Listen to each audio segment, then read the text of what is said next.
And good morning. So today we are going to go through bitmaps again. But I'm going to start with this Python challenge that we've been working through. And well done to those of you who've almost got it or who have got it. You'll get a class charts positive and a mo. We want to write a Python program that starts at 0 and goes up to 1 inclusive and increases by 0.01 each time. So some of you started with a for loop for I in range, and you started at 0 and went up to 1 and increased by 0.01. I can see some people nodding because you tried to do this, but you can't have a step that is not an integer. You must have an integer in here. So some of you still used a for loop and you said, okay, well, I'm going to go from 0 to 100, increasing by 1. Let's give that a go. And then we display that divided by 100. Oops, I forgot my colon. Which kind of works, but it's not formatted to 5 decimal places. So we're close. So we need to do some string formatting. Edexcel likes you to make something called layout. It's just a string to say how this is going to be done. We've got one value formatted to 5 decimal places, and it's a floating point number. And then we can do layout, dot format that value. I reckon this should work. Yeah, but it doesn't stop at 1, which is what I'd asked for. So we've got to stop. There we go. That's better. I would have actually done this as a while loop instead. So I would have said I equals 0 while I is less than or equal to 1. Do exactly the same. But increase I by 0.1, and then we don't have to do the divide by 100. I think that would work if you did 0.01. And it's inefficient because one of these lines does not need to be inside the loop. We can make this algorithm more efficient by taking this out of the loop and only making this variable once. It looks like the same result, but it runs marginally faster because we're not making a new string each time. Okay, with that out of the way, let's get started with today's lesson. Come on, there we go, slide 1. There we go. Right, today is all about constructing an expression for the size of an image. Remember, this does not mean calculate, and this is P14 in half term 9. Can you find it whilst I'm talking, please? We need to talk about how the bits available, using the right terminology, will explain how that impacts both the resolution and the storage space. So binary is used to represent all information. Binary is just zeros and ones. And we know that 2 raised to the power n is how many different possible patterns we've got. For example, a 4-bit number can have 2 raised to the power 4, 16 possible different values. 0, 0, 0, 0, all the way up to 1, 1, 1, 1. If we want to work out how many pixels we've got, then we're going to do the width multiplied by the... Yeah, sorry. If we want to calculate the number of pixels, it makes sense to multiply the width by the height. But what about color depth? That's how many bits you need for each pixel. So if it's black and white, you've only got a color depth of 1 because it's 0 or 1. If you've got 16 colors to play with, then you need 4 bits to choose that, 2 raised to the power 4. If you've got 256 colors, like a GIF, then you're going to need 8 bits. 2 to the power 8 is 256. So if we want to work out the total file size, we need to work out how much space per pixel. And we do that by the width times the height, that's the number of pixels, and the color of depth, that's the number of bits for each individual pixel. That gives you the total amount of bits. And then obviously if you want it in bytes, you've got to divide it. How much have you got to divide it by?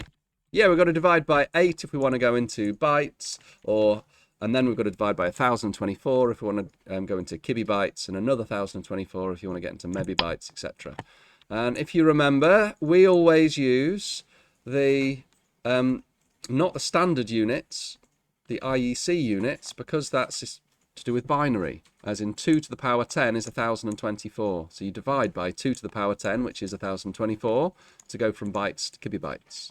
And another 1024 to get etc. So therefore, the total formula is Well, best to do examples. Let's just start with examples. Here we go. Construct an expression. Nobody calculate the answer, please, because you don't have a calculator in the exam. If you want to work out the total size in bits, we need to do the width, 233, multiplied by the height, 279, multiplied by the number of bits per pixel. It's that easy. Do not calculate it. What do we mean by metadata? Class chat's positive question. Good, so we've just discussed it's extra stuff that you might need, like the width, the height, the file format, the author, the date, anything else. We're going to ignore that. Activity 2 is more like what you'd get in a paper 1 exam. So I'm going to do the bottom one this time. You can do the rest. We still need to work out the total number of bits. So you would get 1 mark for doing width, multiplied by height. That would get you 1 mark. You'd probably get another mark for multiplying by the color depth, as in 16 bits per pixel. All of that divided by 8 might get you another mark, because that's going into bytes from bits.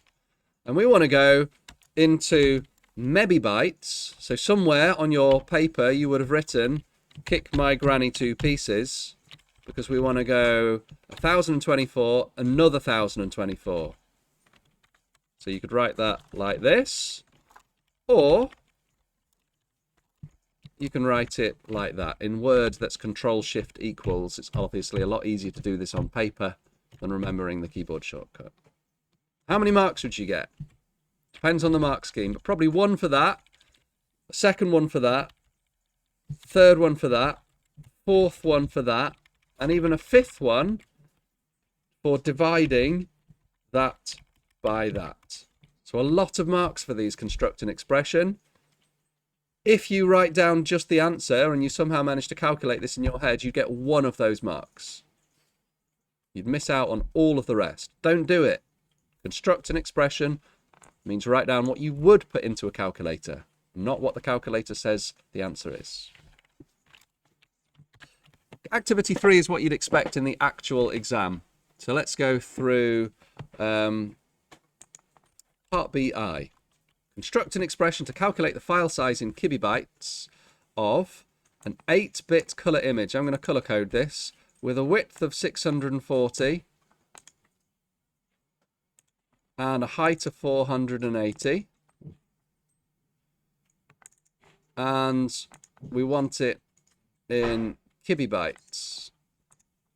So we go 640 multiplied by 480 multiplied by 8.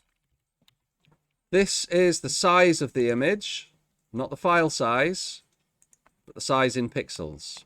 This is the number of bits per pixel. All of that needs to be divided by something to get to kibibytes. I can't remember which color blue I used. There we go.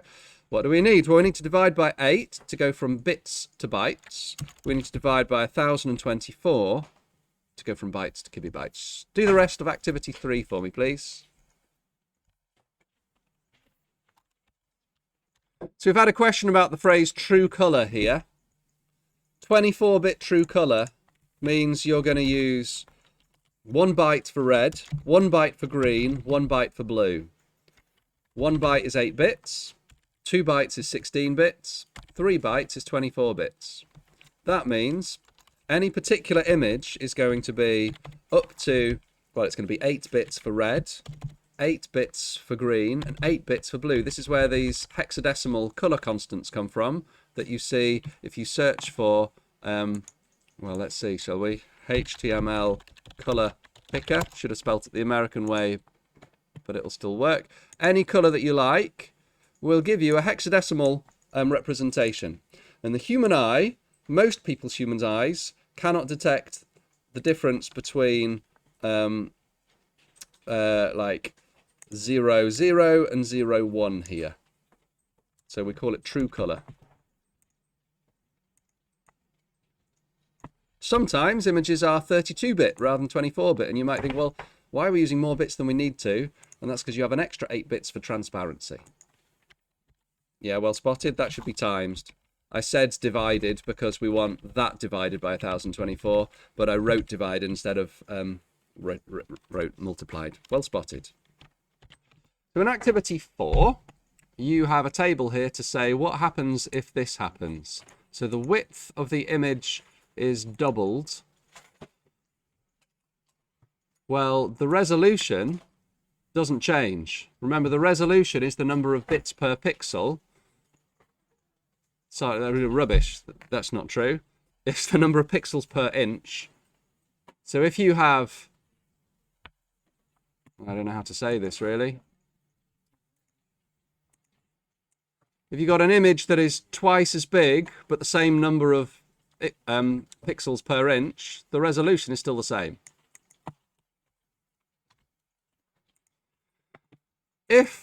So I'm not going to write this, you have to put this in your own words. If the width and the height are both doubled, the storage space does not double. What happens to the storage space? Be careful with this one. The storage space does not double. The width has doubled and the height has doubled. So the size is increased by 2 squared, not by 2. So it's enough to just say it increases. Network transmission, well, it's going to take longer to download. How much longer? It's going to take 4 times longer to download. Why? Because the storage space is 4 times as big. This means the resolution literally has changed. The number of pixels per inch has tripled. The resolution has tripled.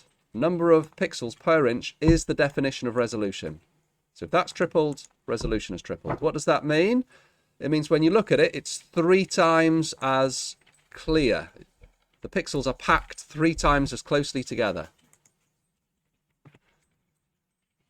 Which means instead of having 100 pixels times 100 pixels for a 1-inch picture, we've gone up to 300 pixels times 300 pixels.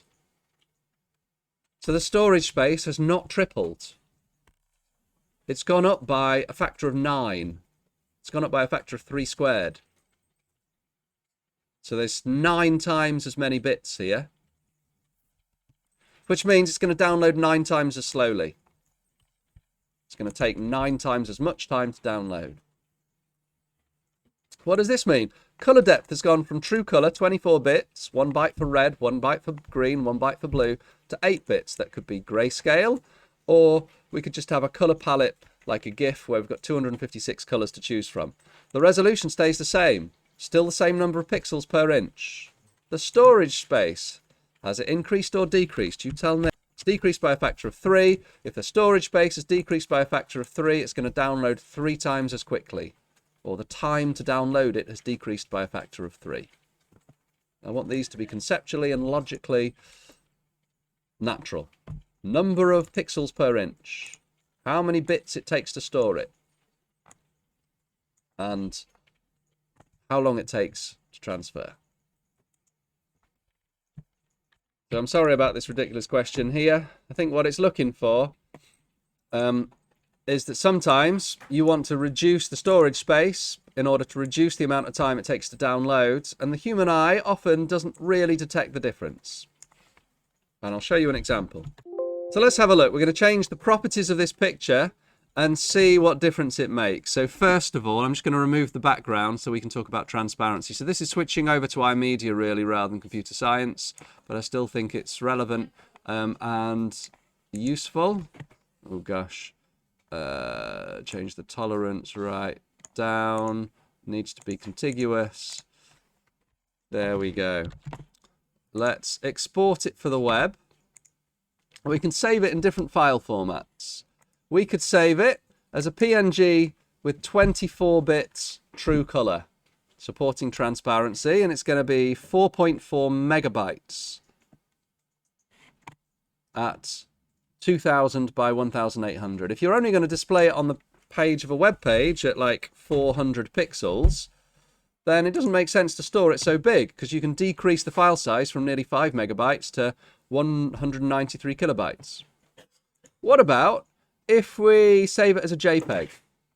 So here we've got the same physical size. We've lost transparency because JPEG doesn't support transparency, but we've gone down to 34 kilobytes from about 190. That's loads better. We can increase the quality or decrease the quality and barely notice a difference. We have got some compression artifacts here. This is lossy compression, as in high quality compression, 114 kilobytes. Low quality compression, you can see the compression artifacts if you zoom in, but we'll go down to 8 kilobytes. That's pretty impressive, to be honest. It's a very impressive algorithm, the JPEG algorithm. Or we could use a GIF, which uses a color palette. Look, only 256 colors, 8 bits for color. It automatically chooses the best colors to go for. There's no point in having like colors that aren't included in our image. And we've got down to 60 kilobytes here, whilst still supporting transparency. So there's all sorts of things that you could potentially manipulate and change if you know what you're doing to make sure that your image is fit for purpose. Okay, so when you've finished, I want to show you what you can do for your extensions for all of this topic, really, for at least the image part of it before we get to sound. Don't upload this yet. We've got another 25 minutes. Activities and homework CT13 to CT18 I've put in here, I hope. Oh no, sorry, wrong topic. Block. Half term 9.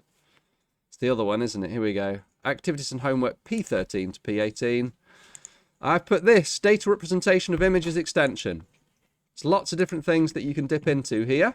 First one is what I'd like you to do today. I don't think we've done this yet, have we? Good. So start with this code. Come on. How many bits per pixel have we got for this binary image? This bitmap image. That's the image. How many bits per pixel? So yeah, 2 colors is not 2 bits per pixel. It's 1 bit per pixel because we've only got either a 0 or a 1. First of all, make it smile instead of sad. Can you make the face wink, as in close one eye? And can you add some eyebrows? And in order to do that, you're going to have to put an extra row above it. So those are your challenges. When you've done them, screenshot your pictures, put them in here, and you can even make your own image underneath. There are some more challenges that we'll move on to, but I would like to hand out actual physical microbits for this, so we might wait until next week to do that one. And then when you've done that, do screenshot the part of this Word document that you've done today, pop it into the bottom of your P14, and then upload your P14 worksheet to half term 9 data 3, please.